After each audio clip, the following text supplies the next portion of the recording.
I wasn't here. Judge, that question assumes facts that weren't testified to. I believe they were, and we'll get the transcript for you. But at any rate, you would agree with me that any small error on that front end, when extrapolated out through various measurements of the crime scene, and then farther taken out through measurements of camera matching, is going to give increasing error all along the way. If you think about markers 1 through, I'll take it all the way to 17, but let's leave 16, 17 out, but either way, none of those, either collectively or individually, if they're off by, let's say, we saw a pretty consistent error of, I think it was 5.5 inches.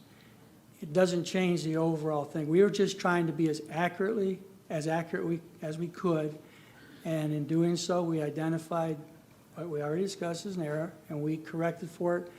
Does moving this marker back over, I'm not the one to give an opinion on whether that changes the whole story, but I don't think that creates a margin of error that's carried on through any process. And to the extent the cardboard or the cutouts you used for still frames to detect those 7 shots might have been taller, shorter, not the right angle, that doesn't affect a possible error as well, because if one's taller, to make it look the same, it would have to be farther back, correct? I mean, there's a lateral error as well as a to and front error.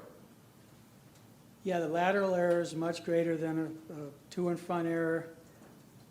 That would all come into what is the margin of error for the work, the total, when you factor in the blurriness of the original frame capture, the issues that you just discussed, all those on top come up with a plus or minus range for it. It's not being represented as being, that's the measurement. It's 17 feet plus or minus 0. That's not being represented.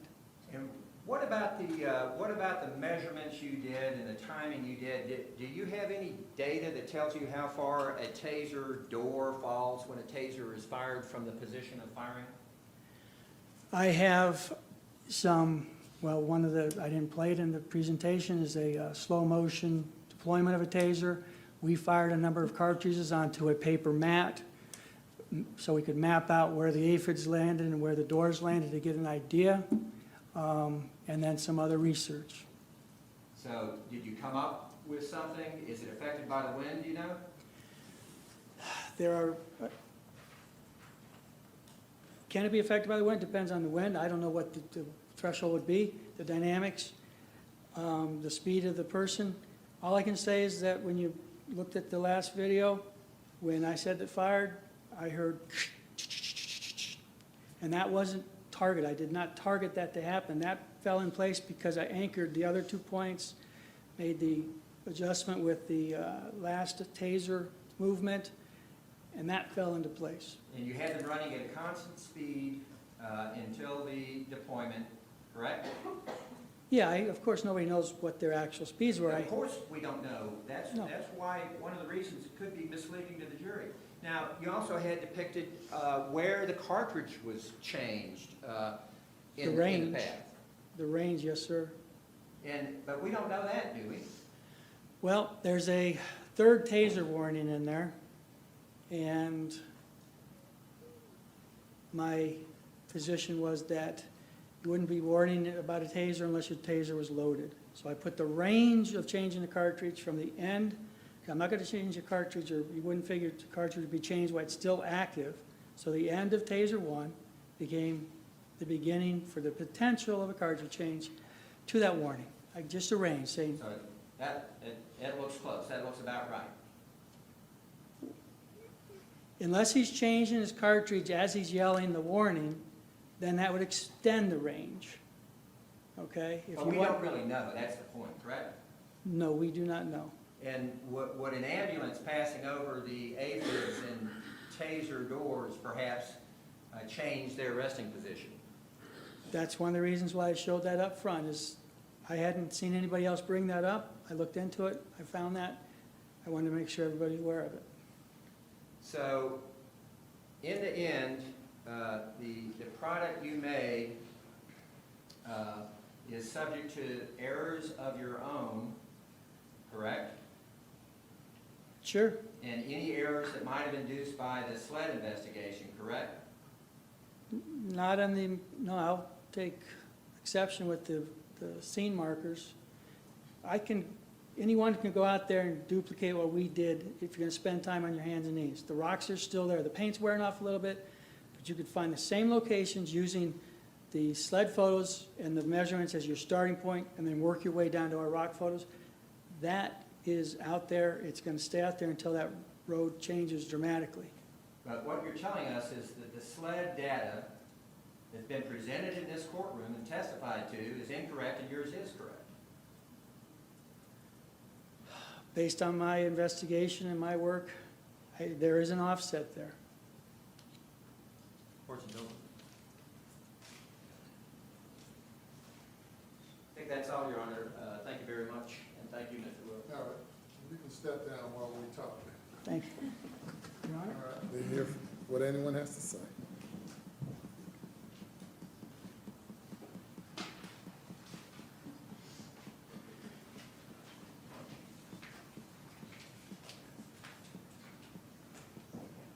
And Judge, we are in opposition to having Mr. Williams presented to the jury as an expert to give any opinions. We think he does lack the requisite training for the basics which underlie this, and that's the video enhancement and the photogrammetry. I don't think we have any indicia of reliability of what he used for his models of Mr. Scott and Officer Slager. In that photo, he essentially matched it up and said that looks about right. If you look at his matching, it is very well done, and I don't want to berate Mr. Williams because I think he's an extraordinarily talented person and has a whole lot of skill sets, but I don't think that those skill sets qualify him as an expert in this case because, once again, this case is about a matter of inches and a matter of split seconds, and to the extent that the input to this, the audio input, the video input, the measurements that are taken are off, it does a disservice to allow opinion testimony to be adduced from that when the jury's going to be making their decisions on that, and I would request that the court not admit him as an expert. Madam Solicitor. Thank you, Your Honor.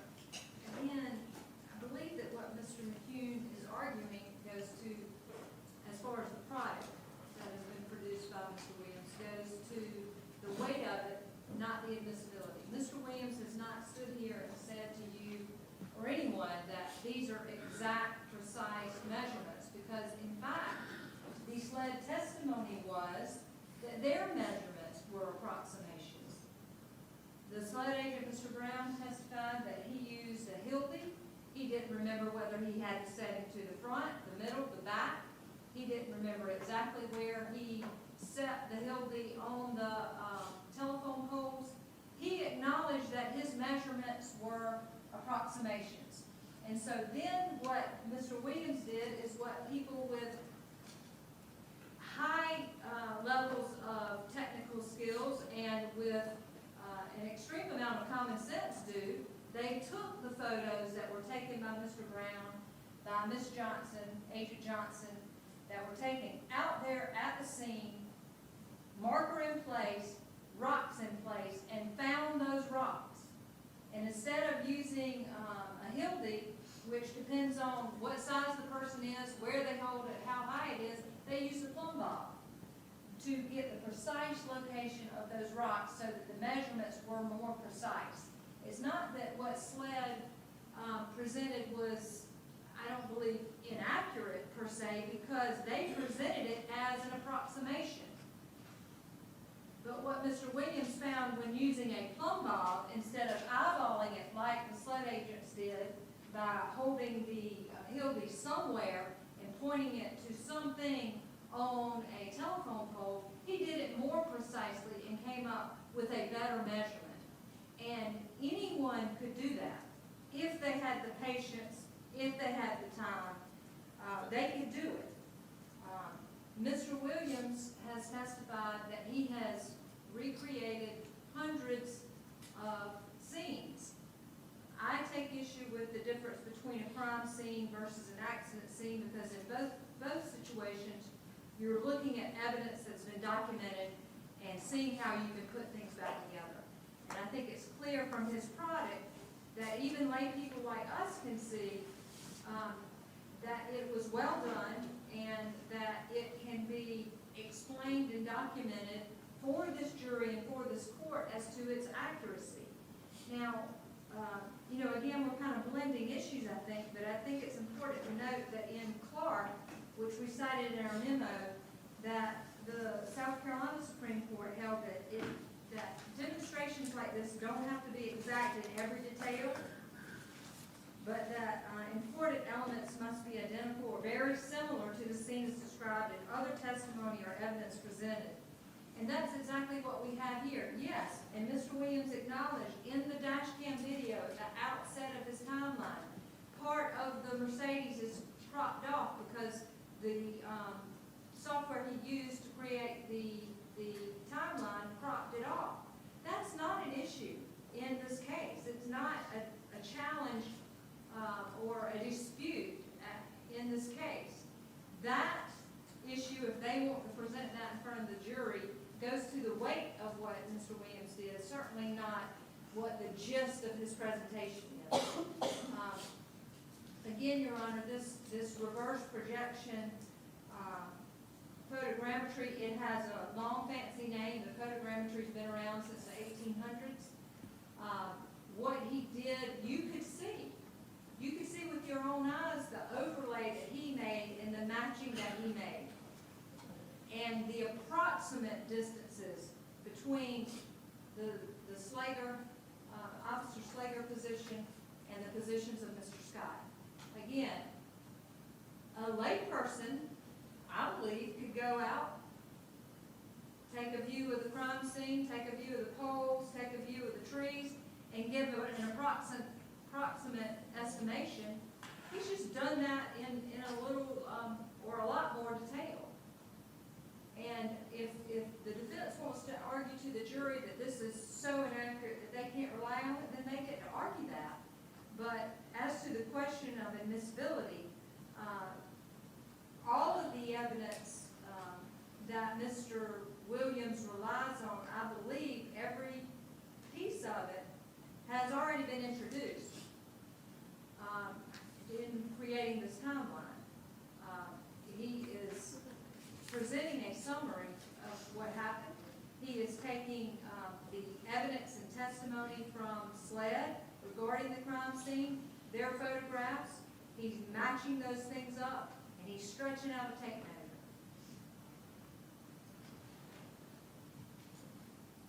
And I think that is perfectly permissible as an expert in crime scene analysis or scene analysis. We don't even have to call it crime scene analysis, but in scene analysis and recreation.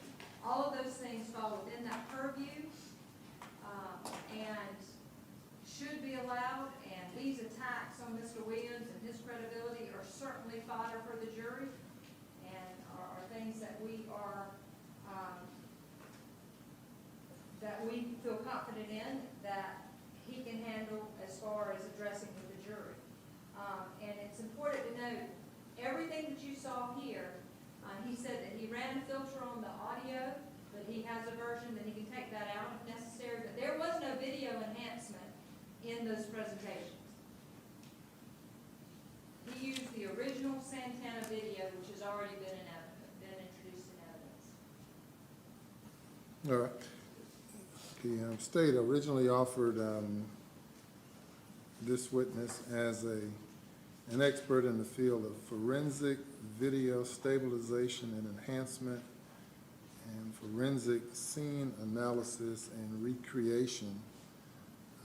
I'm from the Justice Beatty School of Thought, where people throw out this word forensic to cover many, many things. Of course, you know from State v. Cromer, it's the forensic interviewer was held, found that there isn't anything forensic in an interviewer in the child abuse cases, and the court said in that case that the word, the use of the word forensic, or the title of a forensic interviewer, they specifically said is a misnomer in the use of the word forensic, indicates that the interviewer deduces evidence suitable for use in court.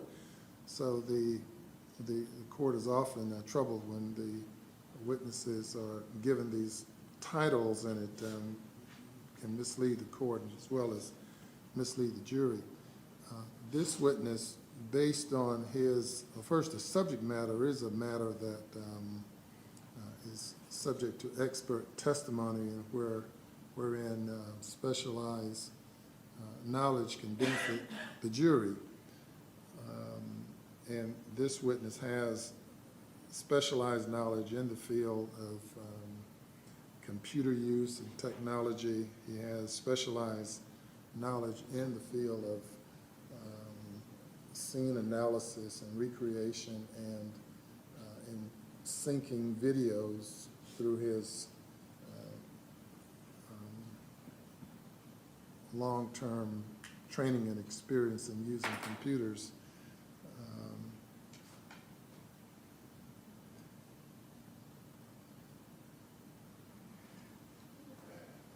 That necessarily allows, and based on the technique he says he can use, at least in part of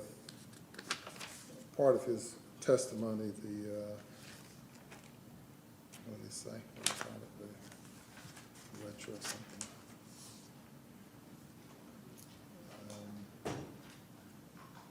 What's the word? Reverse engineering. So I think that he meets the test for admissibility, and it goes to the weight in toto. I think we've spent a lot of hours where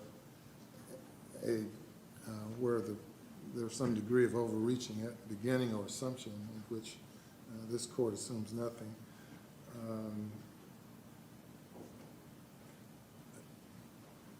I'm troubled on the issue of his, and he meets the reliability test in general in speaking and testifying in the fields that I indicated, which is computer technology,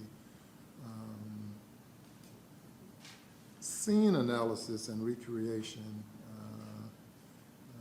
video syncing, and animation and timeline. I'm concerned on the issue of the Taser. He has not presented any testimony to indicate any expertise in providing testimony on Taser use, distances, and all of that, though he might testify to something already in evidence, but not in the form of offering any opinions concerning Tasers. With regard to the overall accuracy of his presentation, the court addressed this issue to some extent in the case of State v. Frazier, a case where a videotape of a scene was sought to be introduced through a videographer. The judge denied it, indicating that there was a difference between the video and the actual scene, and the appellate court found that the judge erred in denying that videotape and stating in the opinion that it was an abuse of discretion because there's no requirement that the conditions be identical to those existing at the time of the controversy. It's sufficient that there is a substantial similarity. So to the extent that there may be some disagreement or discrepancy or dispute, that goes to the weight of the evidence and not the admissibility. I'm going to admit him as an expert in the field as stated, and that's the order of the court. Thank you, Your Honor. And we're at 4:30. Goodness gracious.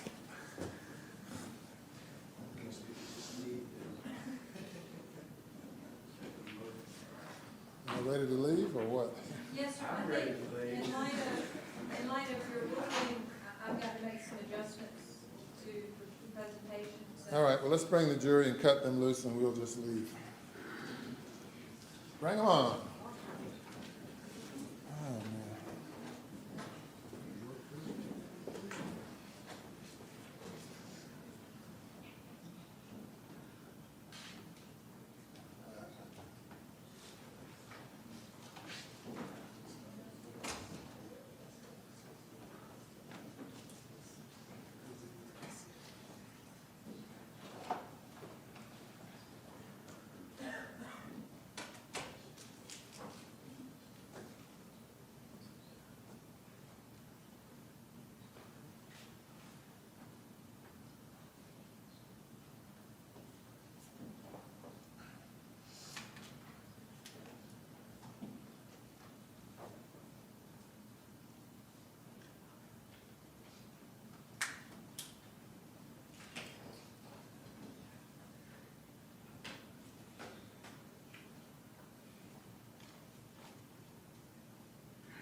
Well, ladies and gentlemen, you all have had a very long break, but we haven't had one.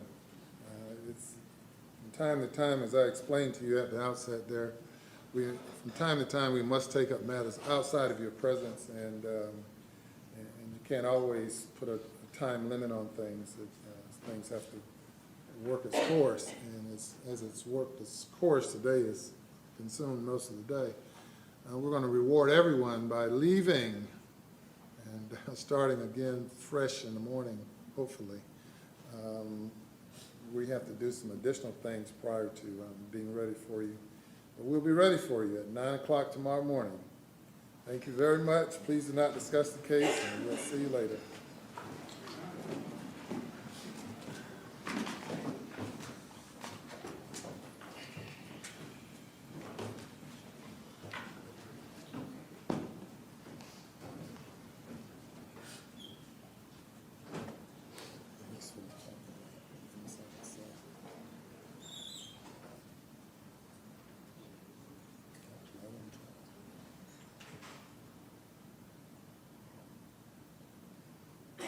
Okay. Anything before we leave? No, sir. Okay. 9 o'clock tomorrow morning. Judge, just one question. You weren't directing us to take anything out of this presentation. Well, he can't give testimony about the taser About, or explaining these distances and so Okay. forth. I don't know how that affects okay. the impacts on the video. I mean, I don't think it does on the video. In his testimony part. there's some slides where he has some distances.